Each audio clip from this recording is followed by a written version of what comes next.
नमस्कार प्रिय श्रोताओं, आज हम आपको सुनाने जा रहे हैं गरुड़ पुराण का वह अद्भुत और रहस्यमय प्रसंग जिसमें मृत्यु के बाद आत्मा के साथ होने वाली हर घटना का वर्णन है। गरुड़ पुराण को हिंदू धर्म में अत्यंत पवित्र और महत्वपूर्ण ग्रंथ माना गया है। इसे भगवान विष्णु ने स्वयं गरुड़ जी को सुनाया था।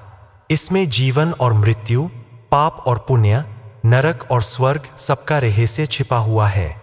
मृत्यु का क्षण बहुत भयावह और रहस्यमय होता है। गरुड़ पुराण में बताया गया है कि जैसे ही मृत्यु का समय आता है, आत्मा धीरे धीरे शरीर से अलग होने लगती है।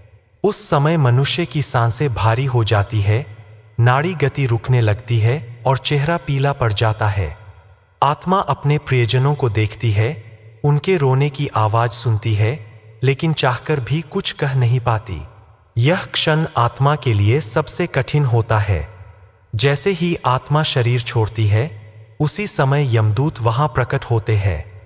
गरुड़ पुराण में यमदूतों का स्वरूप बड़ा ही डरावना बताया गया है। वे काले रंग के, लाल आंखों वाले, विशालकाय रूप धारण किए होते हैं। उनके हाथों में बड़े बड़े डंडे और फंदे होते हैं। पापी की आत्मा उन्हें देखकर कांप उठती है, जबकि पुण्यात्मा की आत्मा को वे बहुत ही शांत रूप में दिखाई देते हैं। यमदूत आत्मा को पकड़कर शरीर से अलग करते हैं और फिर उसे परलोक की ओर ले जाते हैं। यहीं से आत्मा की वास्तविक यात्रा शुरू होती है। कहा जाता है कि मृत्यु के बाद आत्मा को 31 दिनों तक यात्रा करनी पड़ती है। इन दिनों में आत्मा विभिन्न मार्गों से होकर गुजरती है। उसके जीवन में किए गए कर्म ही इस यात्रा को सुखमय या दुर्खमय बनाते हैं। इस समय जीवित परिजनों द्वारा किया गया पिंडदान और श्राद्ध आत्मा को भोजन और ऊर्जा प्रदान करता है। अगर परिवारजन पिंडदान नहीं करते तो आत्मा भूखी प्यासे भटकती रहती है और बड़ी पीड़ा सहती है। गरुड़ पुराण कहता है कि मृतक के परिवार को 13 दिन तक विशेष कर्मकांड इसलिए करना चाहिए ताकि आत्मा को रास्ते में भोजन और जल मिल सके।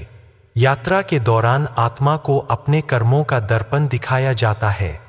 जीवन में उसने जो पाप किए होते हैं, वे सब उसके सामने प्रकट होते हैं।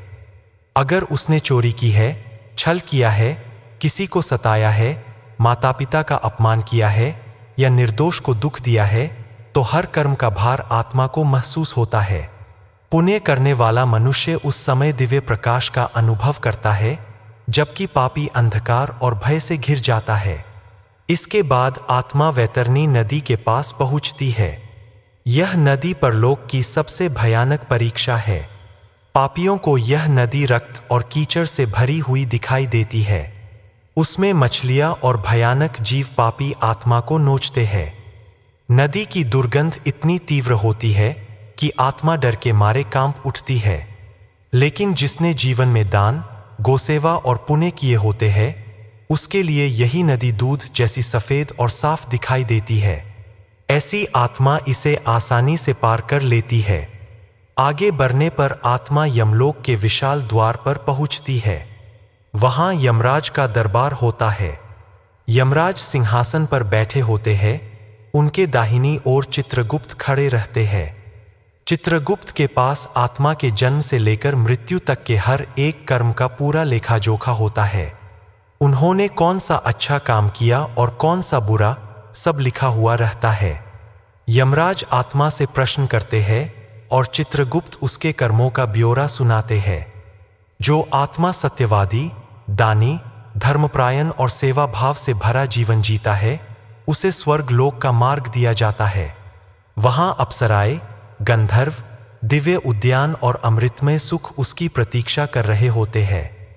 लेकिन जिसने पाप किए हैं, जैसे हत्या, छल, व्यभिचार, चोरी, माता पिता का अपमान, गौहत्या, वैसी आत्मा को नरक की ओर भेज दिया जाता है। गरुड़ पुराण में नरक का बड़ा ही भयानक वर्णन मिलता है। वहां आत्मा को अपने पापों के अनुसार दंड भुगतना पड़ता है। किसी को उबलते तेल में डाला जाता है, किसी को अंगारों पर लिटाया जाता है, किसी को लोहे के शूल चुभाए जाते हैं। यह सब दंड आत्मा को इसलिए मिलते हैं ताकि वह अपने पापों का प्रायश्चित कर सके। लेकिन एक बात हमेशा याद रखनी चाहिए नरक का दंड भी अनंत काल तक नहीं होता। जैसे ही आत्मा अपने पापों का भार चुका देती है, उसे पुनः जन्म दिया जाता है। पापी आत्मा को नीच योनि मिलती है, जबकि पुण्यात्मा को अच्छे घर और सुखद जीवन में जन्म मिलता है। प्रिय श्रोताओं, गरुड़ पुराण का यह प्रसंग हमें यही सिखाता है कि मृत्यु केवल शरीर की होती है, आत्मा अमर है। जीवन में किए गए सत्कर्म ही मृत्यु के बाद आत्मा के साथी बनते हैं। पैसा, संपत्ति, मान सम्मान सब यहीं रह जाता है। परलोक की यात्रा को सरल बनाना है तो धर्म मार्ग पर चलना होगा, पुण्य करना होगा और अपने माता पिता, गौ, ब्राह्मण तथा समाज की सेवा करनी होगी। यही सच्चा धर्म है और यही परलोक का आधार। तो प्रिय भक्तों, गरुड़ पुराण हमें यह याद दिलाता है कि जीवन क्षणभंगुर है। धर्म, दान, सत्य, सेवा और भक्ति ही हमारे सबसे बड़े मित्र है। बाकी सब मृत्यु के साथ यही छूट जाता है। जय श्री हरि।